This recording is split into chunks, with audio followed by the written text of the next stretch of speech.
The station called Lyria's Crossing rotated slowly against a curtain of distant stars, its outer rings glittering with traffic beacons and docking lights. To most travelers, it was simply a refueling hub, a convenient pause between long jumps. But once each standard year, it transformed into something far stranger. Cargo bays were sealed, trade halls emptied, and entire decks were converted into festival chambers filled with music, color, and the comfortable anonymity of masks. Colin had not intended to stay for the festival. His freighter needed a coolant recalibration, and the mechanic had assured him it would take only 6 hours. Then the mechanic had added, with a shrug and a grin, that it might take 12 if the festival crowds interfered, and perhaps 18 if his assistant disappeared again, which he tended to do whenever there was music involved. Colin had sighed, accepted the delay, and rented a small cabin overlooking one of the station's internal gardens. By evening, curiosity defeated his caution. He had attended trade summits, contract banquets, and one deeply awkward diplomatic reception where he accidentally addressed an ambassador's ceremonial staff instead of the ambassador himself. But he had never attended a masquerade among strangers from half the charted galaxy. It seemed, at the very least, an experience worth the price of a rented costume. The outfit he chose was intentionally ridiculous.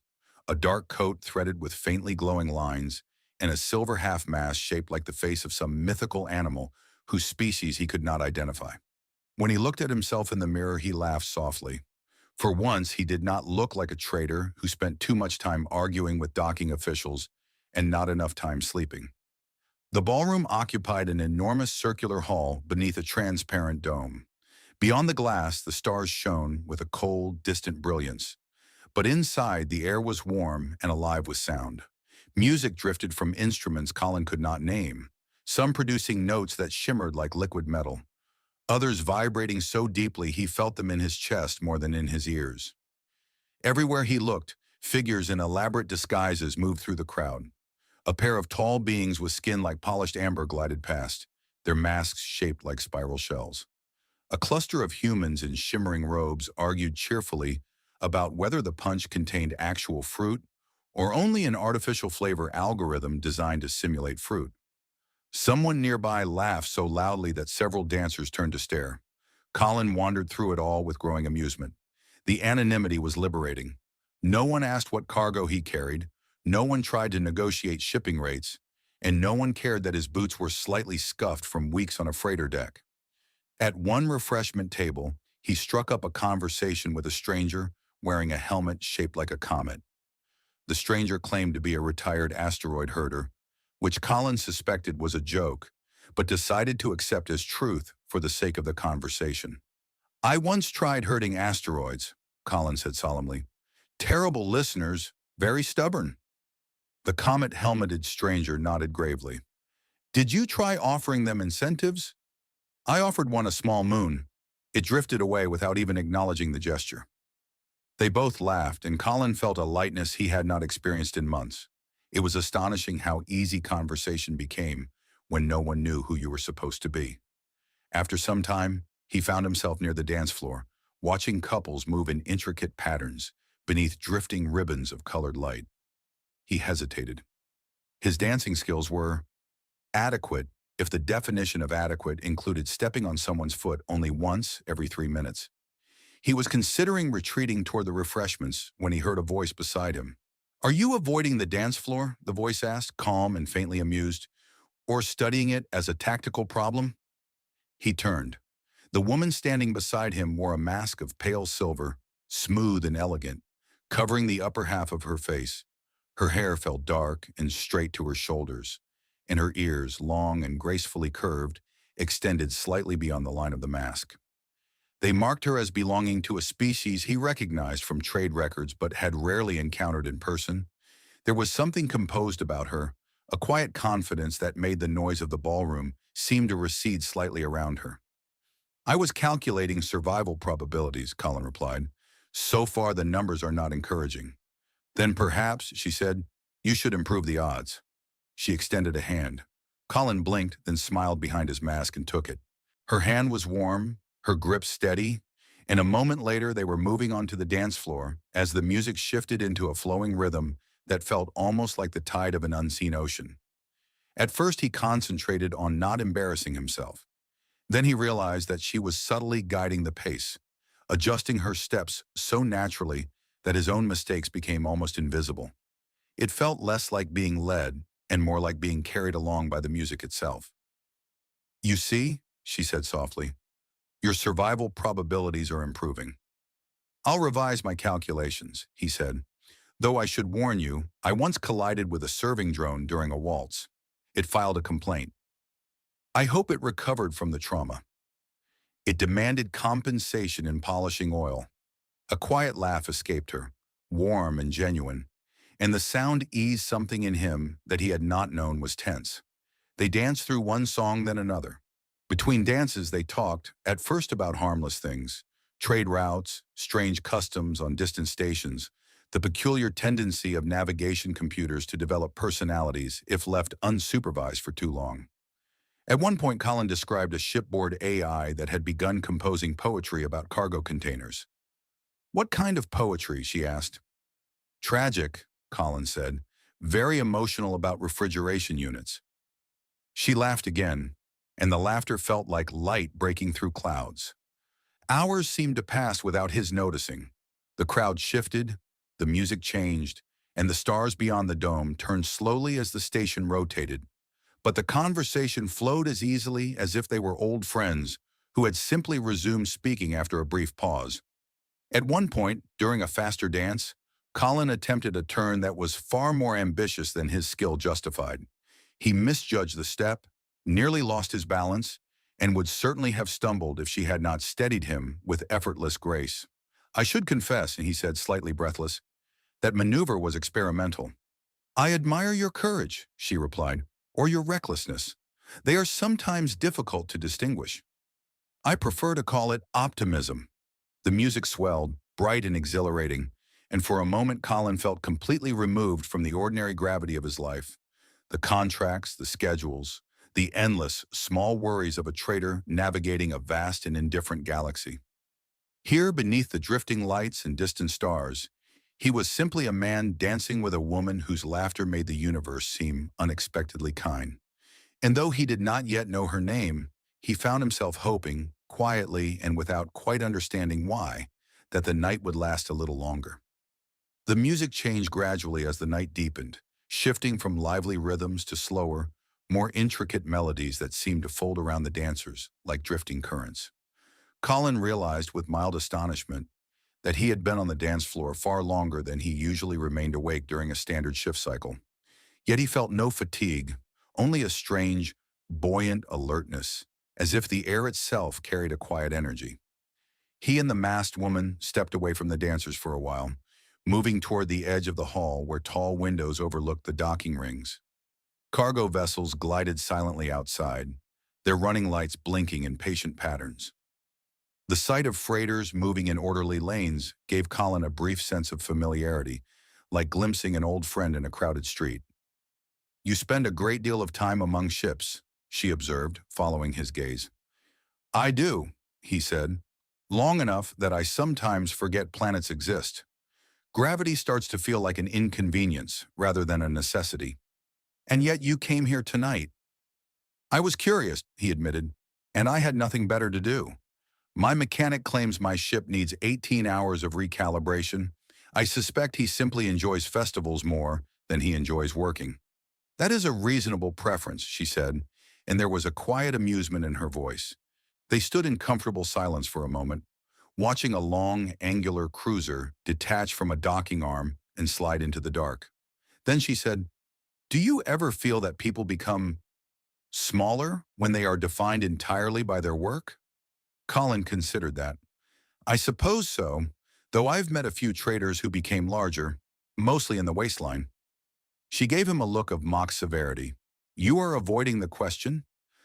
"I am answering it honestly," he said. Then more seriously he added, "Yes, I think people forget how to be themselves when everyone expects them to be something else." She was quiet for a moment after that, her long ears tilting slightly, as if catching a distant sound. Then she nodded almost to herself and turned back toward the dance floor.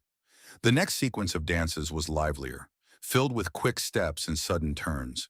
Colin found himself laughing more than once, especially when a group of dancers wearing elaborate feathered costumes attempted a synchronized routine and collapsed into a heap of flustered apologies. At one point, a hovering server drone misjudged its altitude and drifted directly into a chandelier, setting off a cascade of sparkling light fragments that turned out, thankfully, to be holographic. The crowd applauded as if it had been part of the performance. "I think that drone deserves a raise," Colin said. "For what?" she asked.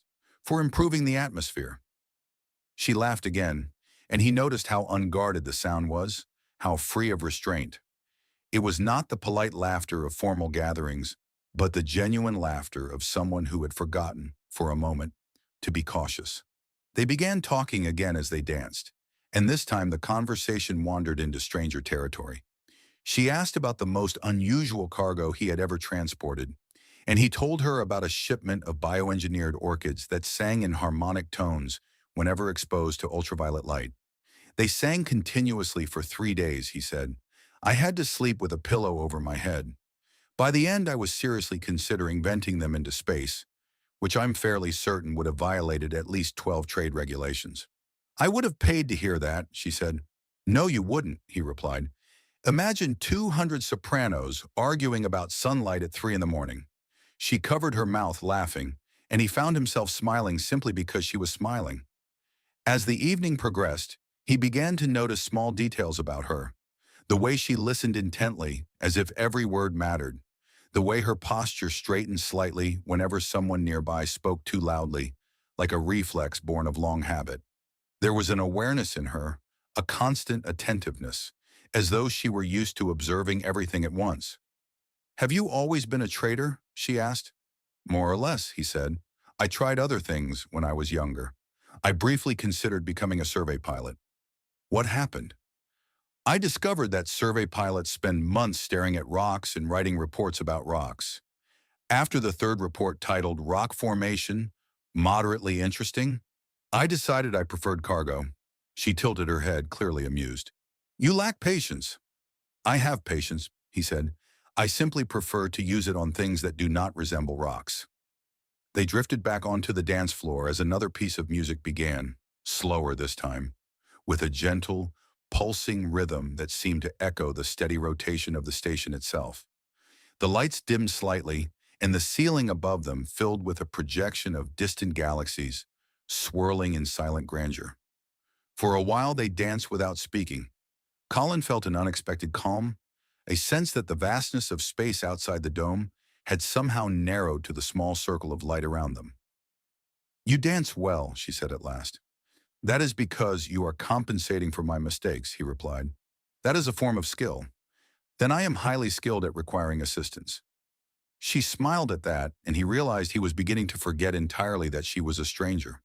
There was an ease between them that felt almost unreal, as if the masquerade had stripped away not only their identities, but also the usual barriers that kept people cautious and distant. At one point, as the music quickened again, he attempted another ambitious turn.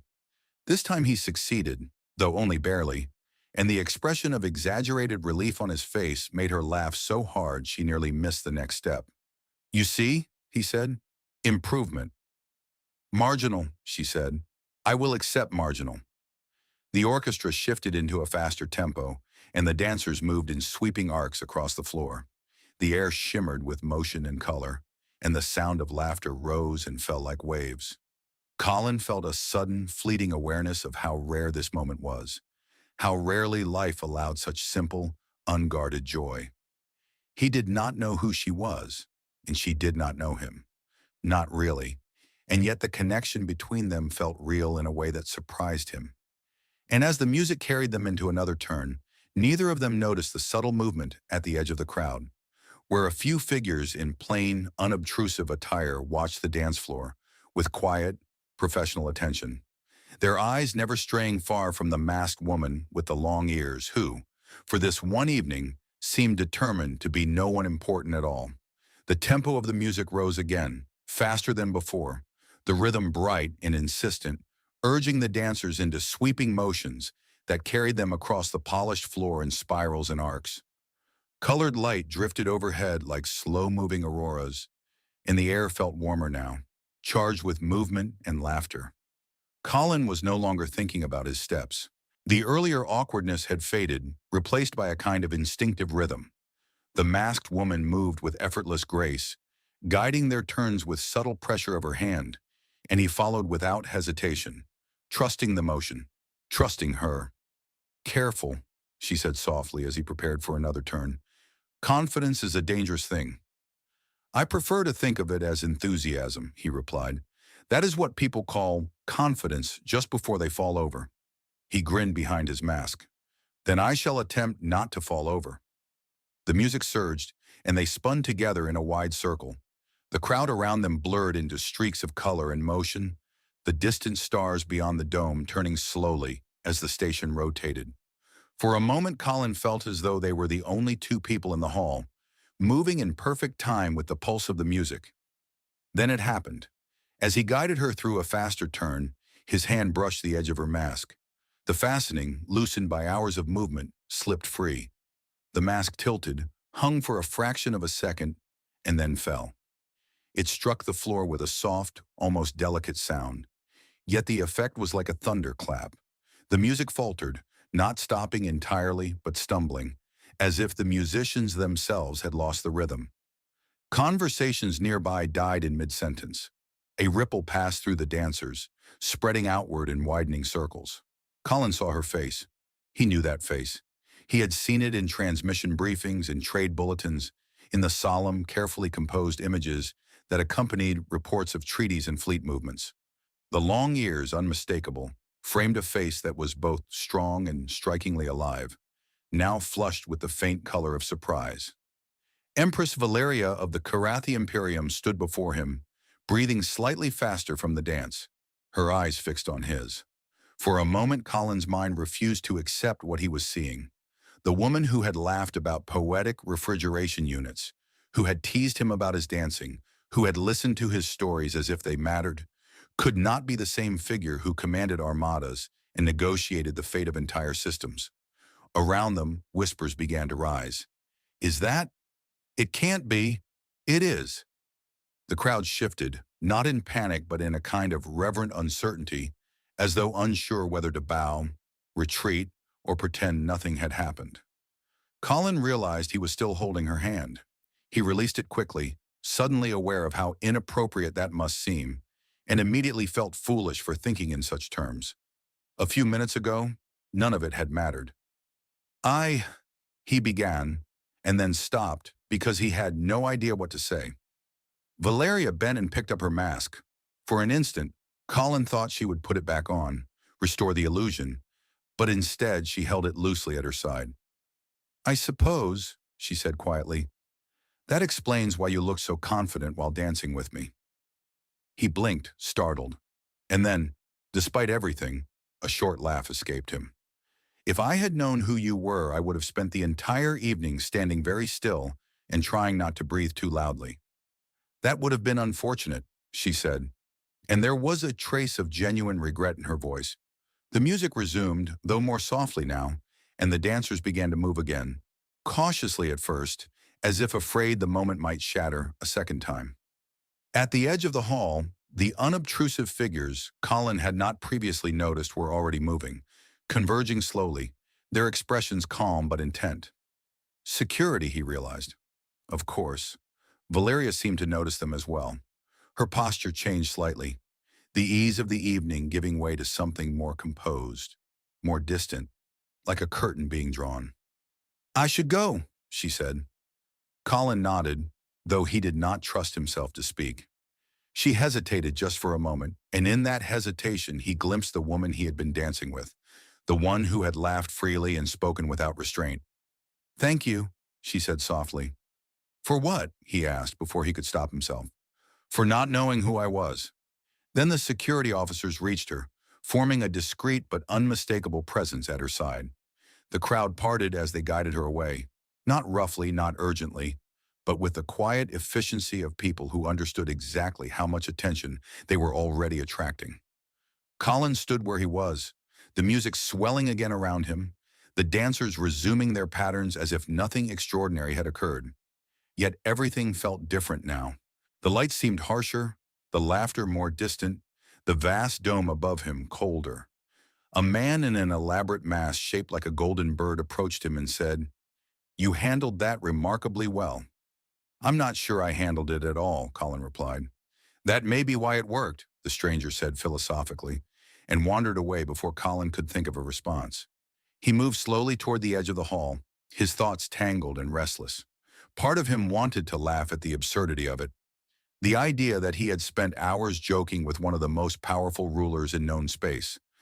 Another part of him felt an unexpected sense of loss, as if something fragile and beautiful had ended the moment that mask touched the floor.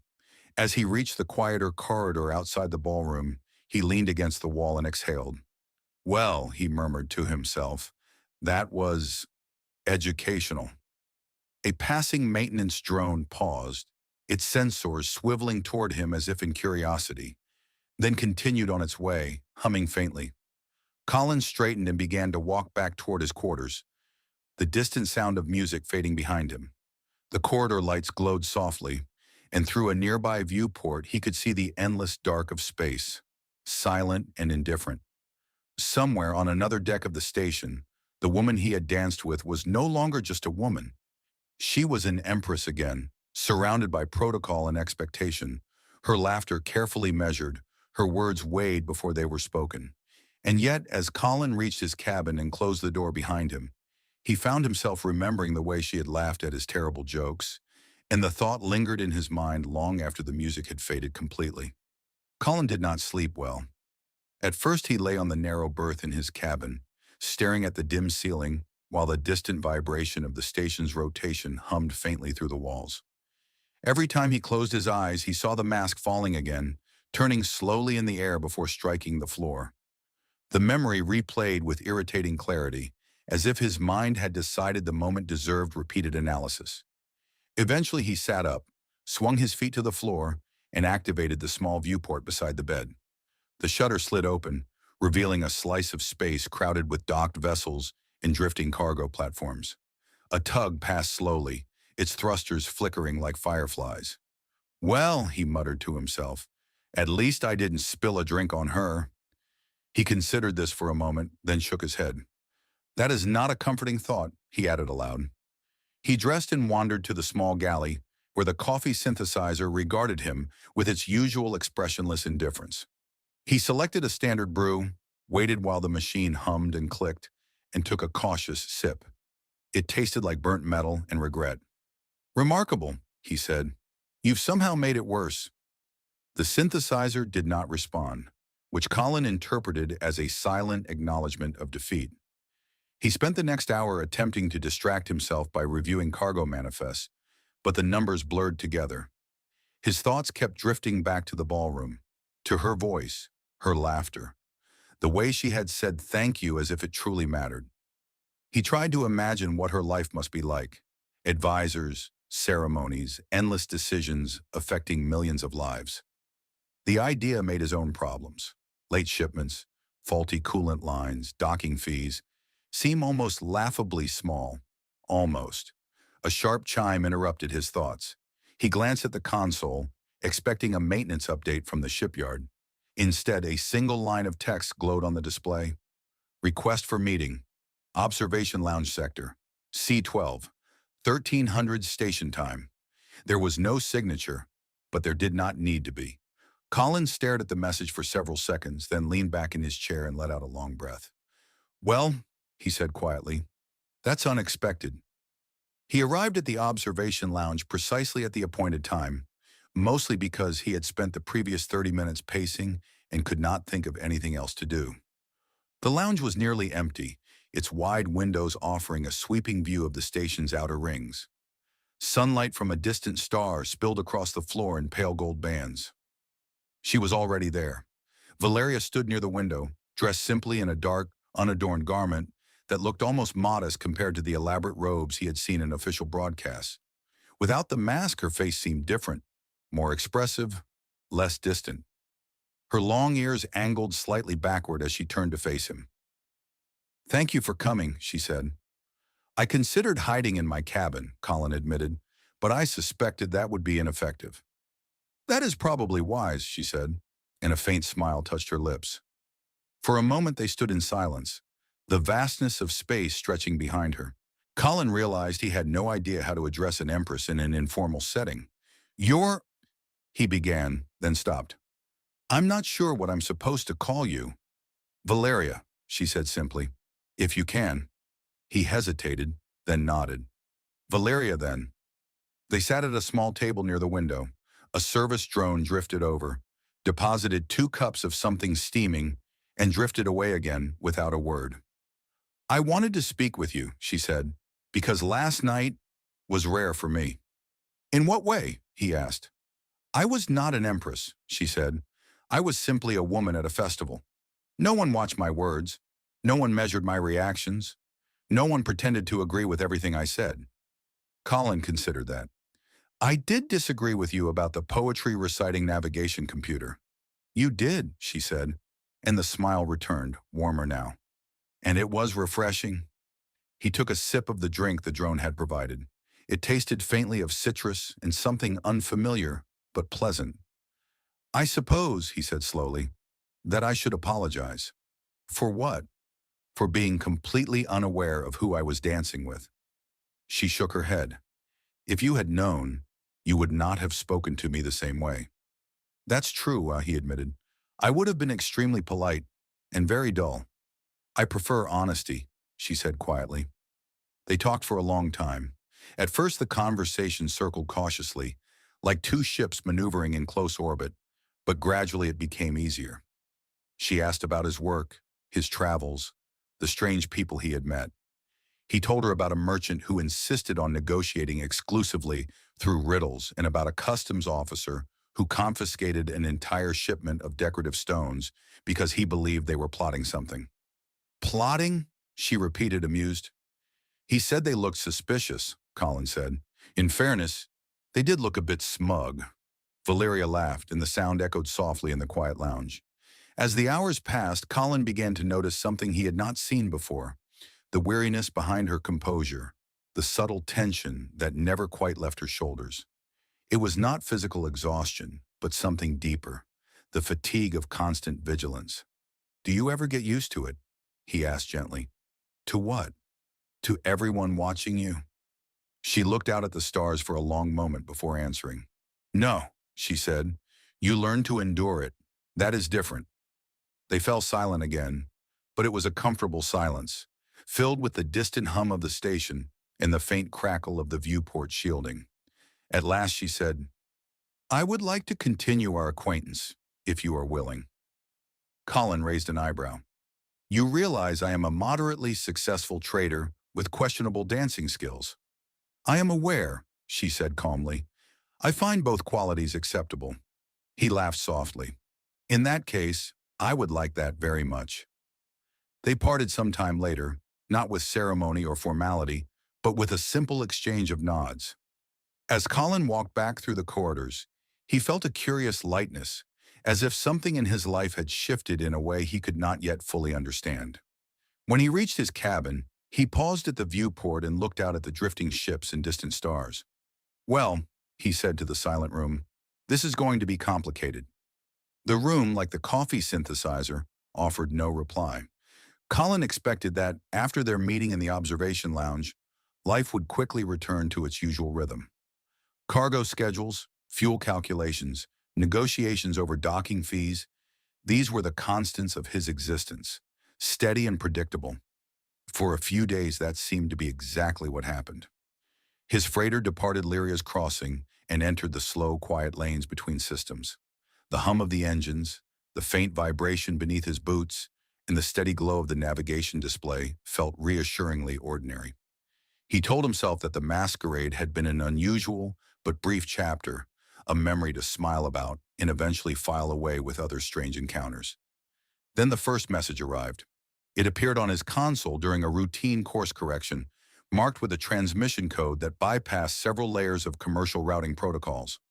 Colin stared at the identifier, recognizing the encryption signature before he even opened it. The message itself was short. I hope your ship's recalibration was successful. Also, I am still curious about the singing orchids. Colin read it twice, then leaned back in his chair and laughed quietly. Well, he said to the empty bridge, that answers that. He composed a reply, hesitated, deleted it, and tried again. After several attempts, he finally sent a message explaining that the recalibration had worked.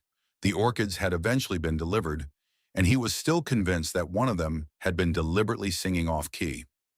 Her response arrived less than an hour later. Perhaps it was protesting the conditions of transport. He found himself smiling more than he had in weeks. Over the following days, the messages continued. Sometimes they were brief, sometimes longer, wandering into unexpected topics. They discussed trade routes, strange customs, and the peculiar tendency of humans to name their ships after things that had already sunk. That is historically inaccurate, Colin recorded in one reply. Many ships are named after birds. And how many of those birds, she answered, are known for crashing into things? He conceded the point. Their conversations often drifted into humor, and Colin realized that she had a dry wit that rarely appeared in official broadcasts. Once, when he complained about a minor malfunction in the galley synthesizer, she suggested that perhaps the machine was developing artistic ambitions and should be encouraged. I am not prepared, Colin replied, to consume interpretive cuisine. The messages became a quiet part of his routine, something he looked forward to during long shifts. Yet beneath the lightness of their exchanges, he sensed the reality of her life pressing in. There were days when her replies were delayed, sometimes by many hours, once by nearly 2 full days. When she finally wrote again after that long silence, her message was simple. Diplomatic negotiations, exhausting but necessary. I hope your voyage is peaceful. He hesitated before replying, then wrote, I suspect the galaxy would be a quieter place if more negotiations happened in ballrooms. Her answer came quickly. I suspect the galaxy would be a more chaotic place if more diplomats attempted your experimental dance maneuvers. He laughed aloud, the sound echoing through the empty bridge. Weeks passed, and their acquaintance slowly deepened. Occasionally, when their routes and schedules aligned, they arranged brief meetings at neutral stations. These encounters were carefully planned, discreet, and surprisingly ordinary. They would sit in quiet cafes or observation decks, talking about everything and nothing, as if the vast machinery of empire and commerce did not exist beyond the windows. During one such meeting, Colin brought her a small object wrapped in plain paper. What is this? She asked. A gift, he said. Though I warn you, it is highly sophisticated. She unwrapped it to reveal a small mechanical figure, no taller than her hand. When she pressed a button on its base, the figure began to dance in a clumsy, jerking motion, spinning and wobbling in exaggerated imitation of a ballroom routine. Valeria stared at it for a moment, then looked up at him. This, she said carefully, is supposed to be you. I prefer to think of it as an artistic interpretation. She laughed, and the sound was so unrestrained that several nearby patrons turned to look. I shall treasure it, she said, though I may need to explain to my advisors why I possess a dancing toy. Tell them it is a strategic asset, Colin suggested. Highly classified. I will do so, she said solemnly. They will be very confused. Despite the humor, Colin could see the strain in her eyes that day, the subtle fatigue that no amount of laughter could completely hide. Are you all right? He asked quietly. She was silent for a moment before answering. There are days when the responsibilities feel very large. I can imagine, he said. No, she said gently. I do not think you can, and I hope you never have to. They sat in silence for a while after that, watching ships drift past the viewport, their engines glowing faintly in the dark. Over time, Colin began to understand just how isolated her position was. Even in the midst of countless attendants and advisors, she rarely experienced conversations that were not shaped by caution or calculation. With him, she could speak freely, laugh without restraint, and admit uncertainty without fear. And he, in turn, found himself changing in ways he had not expected. The galaxy felt less distant, less impersonal, when he knew that somewhere among the stars was someone who thought of him not as a traitor or a statistic, but simply as Colin. One evening, as his freighter drifted in orbit above a pale blue world, a new message arrived. I will be passing near your current system in 3 days. If you are willing, I would like to see you again. He read the message twice, then leaned back in his chair and looked out at the curve of the planet below. Well, he said softly, I suppose this is becoming a habit. The navigation console blinked patiently, awaiting his next course adjustment, while the stars beyond the viewport burned in silent, endless patterns, indifferent to the small but growing connection between a traitor and an empress who had once met as strangers beneath the lights of a masquerade. The system they chose to meet in was quiet, far from major trade lanes, anchored by a pale-ringed planet and a small scientific outpost that catered mostly to survey vessels and the occasional passing trader. It was the sort of place where no one asked many questions, provided you paid your docking fees and did not attempt to dismantle the station for spare parts. Colin arrived first. His freighter settled into a berth with the familiar hiss of pressurized clamps, and he spent the next hour pretending to review maintenance logs while actually watching the arrival schedules. When her ship appeared on the display, it was unmistakable, not because of its size, which was modest compared to Imperial cruisers, but because of the quiet precision of its approach. It moved like something alive, adjusting its trajectory with subtle bursts of thrust, docking with a grace that made the automated tugs look clumsy. Well, Colin murmured, that's not intimidating at all. He met her in a small observation corridor overlooking the rings of the planet. The light from the rings scattered through the viewport, filling the space with soft, shifting reflections that made it feel as though they were standing inside a slow-moving prism. Valeria was dressed simply again, her hair unadorned, her long ears catching the faint glow of the reflected light. For a moment they just looked at each other, both smiling slightly, as if confirming that the other was real and not just a voice carried across transmission lines. You found the place easily, she said. I asked for directions, Colin replied. A cargo pilot told me to follow the planet that looks like it's wearing jewelry. That is an accurate description. They began to walk along the corridor, the silence between them comfortable. Outside, fragments of ice and rock drifted in slow, luminous arcs, each one catching the distant starlight. I sometimes come to places like this, Valeria said after a while, where no one expects speeches or decisions. Do your advisors know you're here? Colin asked. They know I am attending to matters of personal reflection, she said, and the faint curve of her lips suggested that this phrasing amused her. That sounds official. It sounds vague, she corrected, which is often more useful. They found a small cafe overlooking the ringed horizon and sat at a table near the window. The establishment was nearly empty, attended by a single service drone that moved with slow, deliberate precision, as if determined to avoid drawing attention to itself. Colin ordered tea. Valeria studied the menu for a moment, then ordered the same. You realize, Colin said, that if this tea is terrible, I will feel personally responsible. I am willing to accept that risk, she replied. The tea turned out to be surprisingly good, which Colin found mildly disappointing, as he had already prepared several jokes about catastrophic beverage failure. They talked for hours, their conversation drifting from small things to larger ones and back again. Colin told her about a trader he once knew who insisted on naming every crate in his cargo hold. Why? She asked. He said it improved morale. For whom? For the crates, Colin said solemnly. Valeria laughed softly, shaking her head. Humans are very strange. We try, he said. As the hours passed, the conversation grew quieter, more thoughtful.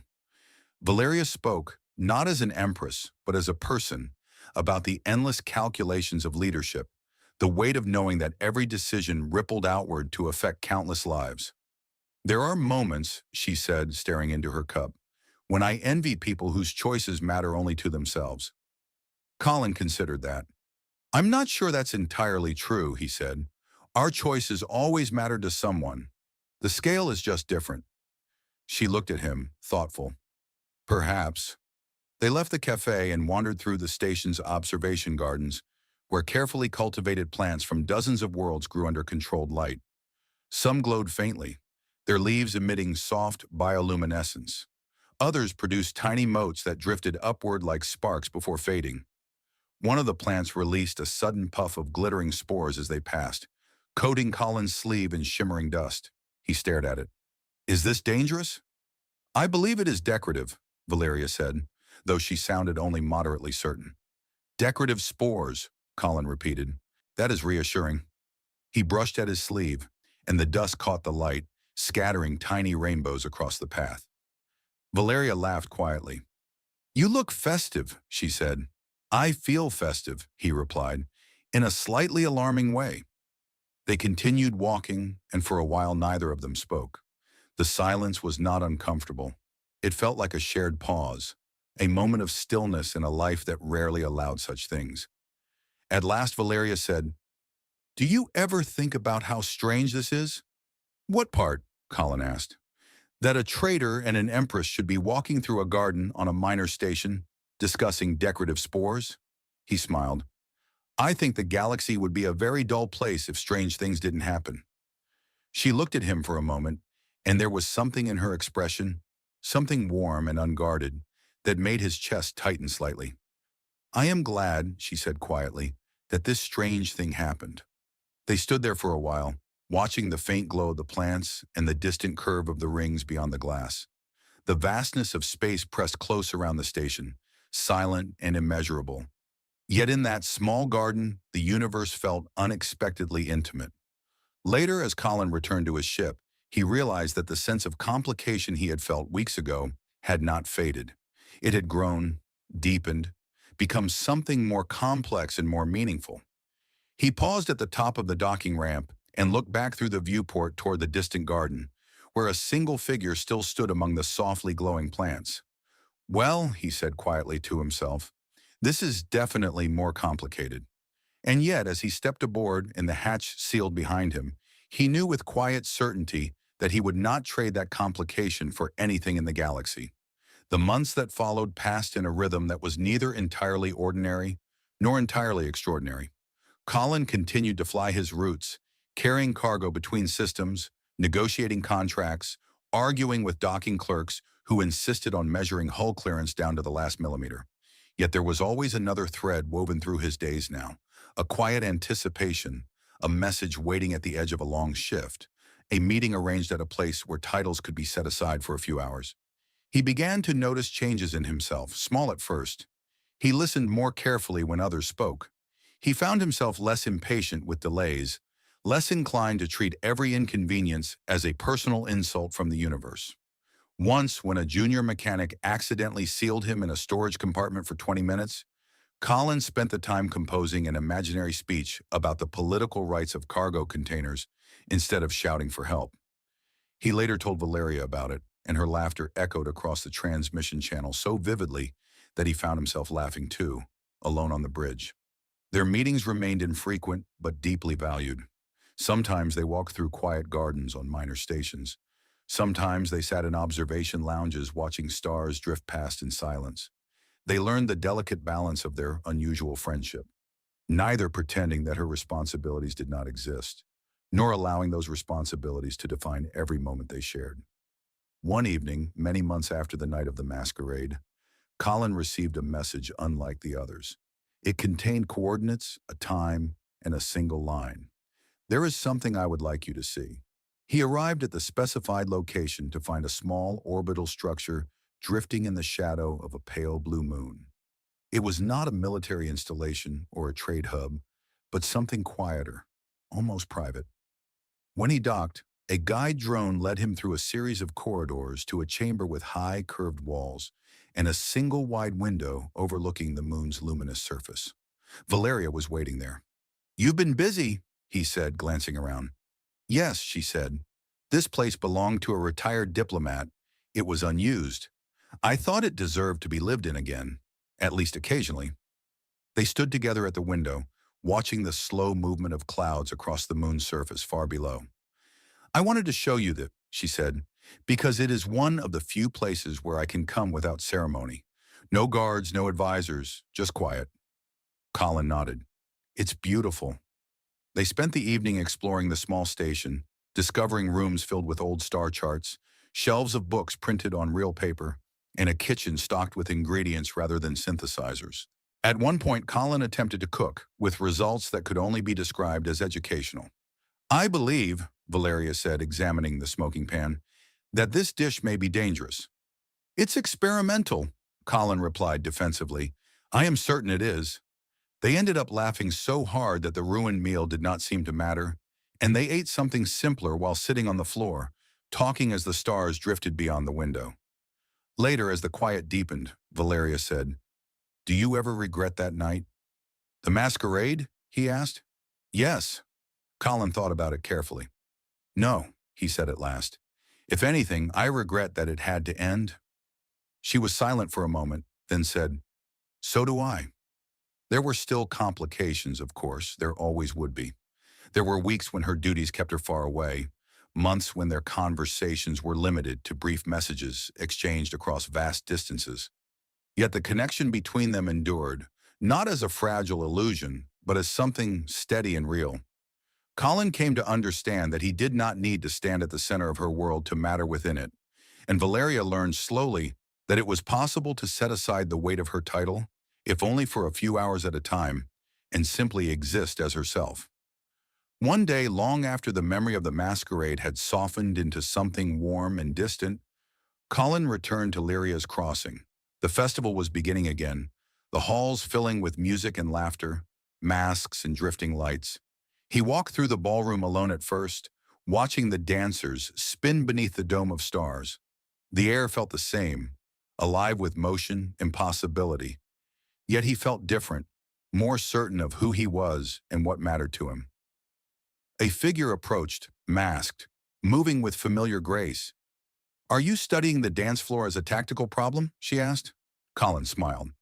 "I've been practicing," he said. "Have you improved?" "Marginally." She extended her hand and he took it without hesitation. They stepped onto the dance floor, and the music carried them into motion, the lights turning slowly above them, the distant stars burning in silent witness. Around them the crowd laughed and spun, unaware of the quiet significance of two figures dancing as equals. Not because the galaxy had become simpler, but because they had learned how to live within its complexity.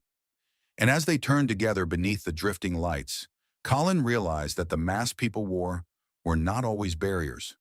Sometimes they were simply beginnings, the first step toward discovering the truth that waited underneath.